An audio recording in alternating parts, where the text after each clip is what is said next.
Oh, yeah, come me video when I assume that a wise man can never rule Nigeria. Farman will all chicha and Pitobi. Ndo chacholonye the wise. Or if you see go off our private jet. Iwatago. So ndi na agwa akwụkwọ ka nna agwa. Imala eda afa imala agụ ego. Chọ ife ihe emele onwe. This government don't bloody care. Like ndi na-eche government. In a joke nay. Onwere anything good can come out from this government. Ife na apia ebukoso. This is the threat of our private jet. Oh yeah, na goon. Okay, ndocha na apụ from obodo. Fa well power nye nda Hausa. Onda Hausa ka ọ dị n'aka. Fa na nda Hausa nwe ka fa si n'ọdị. Na ndị nke a na-atọlụ battery fa.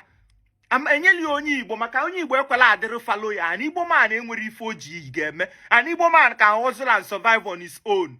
You understand? So Fabia binye fe gafu mbu umugu. Fana mizi fuel na-ewezi resources. Ihe ano one day onye ọcha China analụgo enyi nwaanyị kopịasịa ifu afaga from afaga na-aza hey ọnwa na ọkụzụ ịzabazịa ọnwa chinchonyo ndị China ewere obodo a fe nna apịa ibore. Oh, yeah, can ya because speak of devil. Yesterday can now win soon that a wise one can never rule Nigeria. Factual wise one ever Pito big and down on the nenu. Hey, think outside the box. Thank you.